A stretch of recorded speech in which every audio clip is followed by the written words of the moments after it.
Buenas noches, mi nombre es Daniela González del curso de nutrición de rumiantes. Hoy vengo a exponer sobre el artículo seleccionado, que fue el artículo número 5, que nos habla sobre la acidosis subaguda en rebaños lecheros, y podremos evidenciar más adelante las causas microbiológicas, nutricionales, consecuencias y algunas estrategias de prevención de esta enfermedad.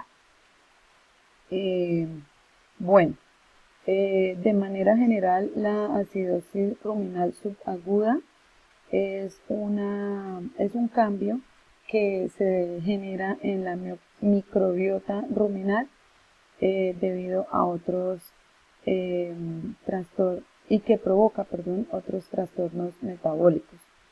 En sí es la reducción del pH ruminal, eh, que se hace de manera muy brusca, es decir, que se puede llegar a realizar en un lapso de 24 horas, y esto altera el ecosistema ruminal.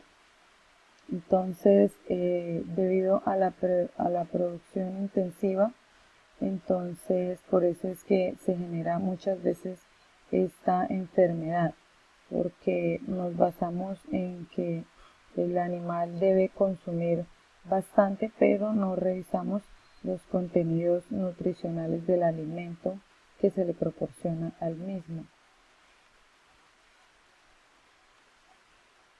Bueno, en las causas microbiológicas encontramos que se debe en gran parte a la disminución de bacterias y protozoos ciliados. Según Nagaraja y Tinmeyer en el 2007, aseguran que es debido a esto que se presenta la mayor parte de casos de acidosis.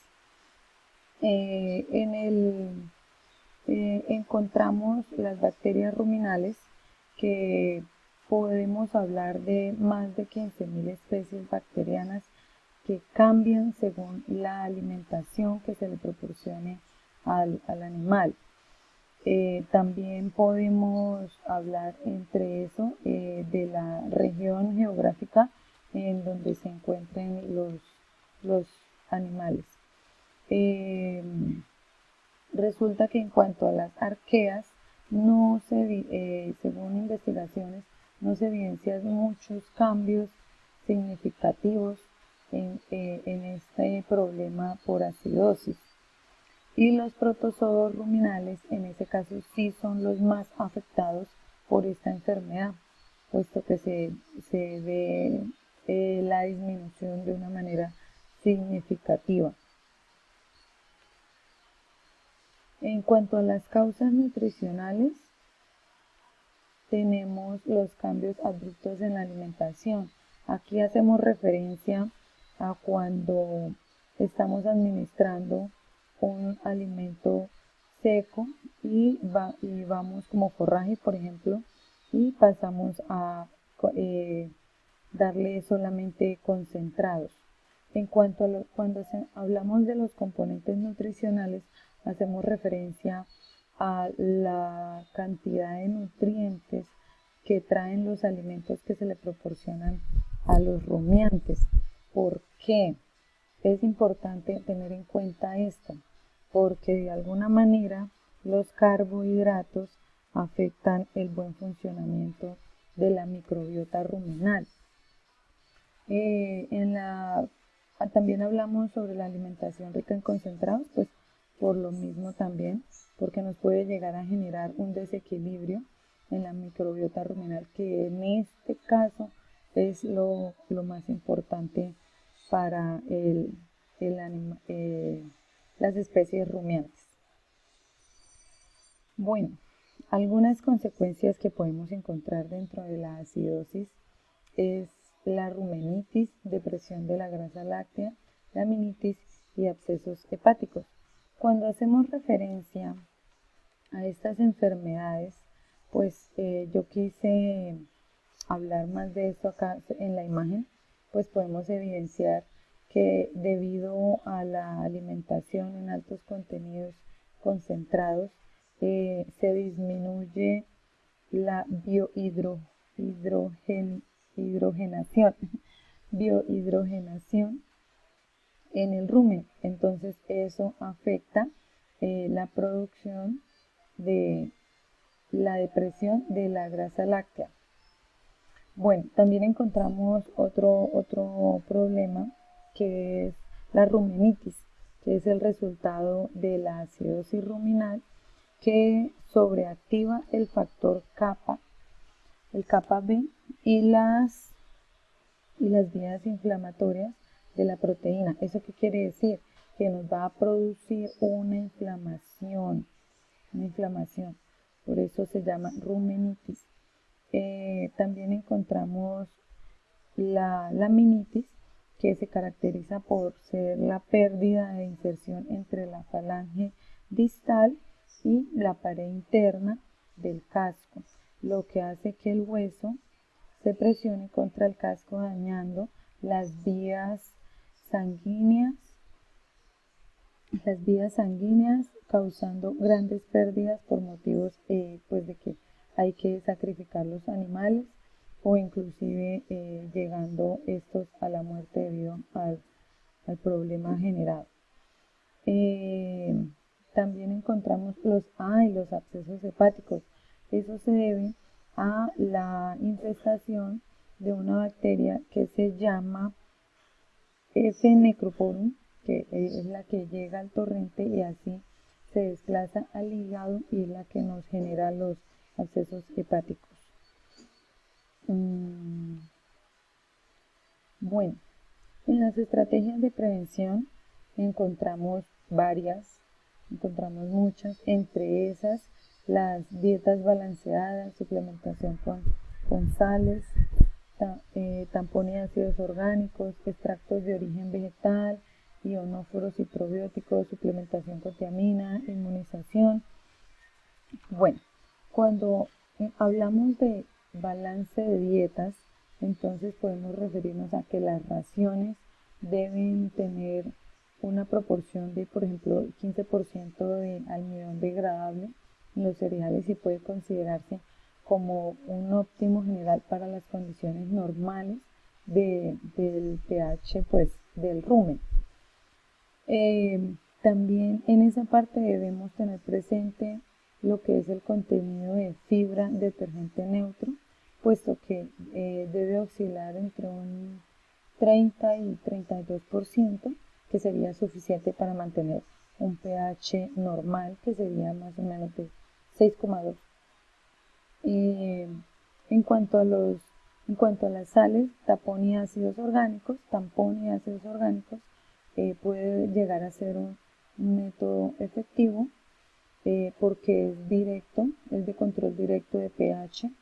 Dentro de ellos encontramos el bicarbonato de sodio, que si lo vemos en la práctica es muy usado. Entonces, la función del bicarbonato de sodio es ayudar a neutralizar los cambios en el pH ruminal, y también ayuda a prevenir el crecimiento excesivo de la lactobacillus. Bueno, en cuanto al otro método, que también es los extractos de origen vegetal, pues esto quiere decir que son derivados de plantas, son alcaloides, pueden ser alcaloides, aceites esenciales, que ayudan a mantener el pH y mejorar la fermentación. Bueno, en los ionóforos y probióticos encontramos que son una clase de antibióticos que son muy fuertes, son de uso animal muy fuertes, que estos no son de uso humano, pero que sí nos ayudan a disminuir los riesgos de acidosis, como por ejemplo la monensina. Eso en cuanto a los ionóforos. Y en cuanto a los probióticos, pues la función de los probióticos ya sabemos muy bien que es aumentar el desarrollo de los protozoos. puesto que debido a la disminución de ellos es que en gran parte se genera la acidosis. Bueno, en cuanto a la inmunización, pues ya sabemos bien el término de inmunización, pues se trata de que por medio de algunas cepas, ya sea por vía oral o por inyecciones o intramuscular, perdón, se pueda hacer un tipo de inmunización para evitar el crecimiento de aquellas bacterias que nos generan desequilibrio. Bueno, continuamos. Bueno, así de manera general, concluyendo con lo del artículo, pues yo puedo decir que la acidosis subaguda en rumiantes es una enfermedad muy frecuente, teniendo en cuenta que hoy día, pues por el consumo también de todos los derivados de los animales, pues se ha implementado demasiado la ganadería intensiva. Por tanto, muchas veces la población o los productores o las grandes empresas se van más a la cantidad y no se fijan en el bienestar animal. Es necesario conocer las cantidades de los nutrientes, ¿sí? Porque podemos generar un desequilibrio en la microbiota ruminal y de ahí dar inicio a una acidosis subaguda. En cuanto a las consecuencias, podemos decir que si no se hace un control de manera efectiva de esta enfermedad, podemos tener grandes pérdidas, puesto que ya hemos visto que hay que sacrificar los animales o ellos por sí terminan con esos abscesos hepáticos de los que les hablaba anteriormente y pues llegan a la muerte. Hay muchos métodos de prevención de esta enfermedad y pues que nosotros como profesionales podemos llegar a aplicar para así evitar la, la proliferación de esta enfermedad y pues salvar el lote en producción. Bueno, la bibliografía y muchas gracias por su atención.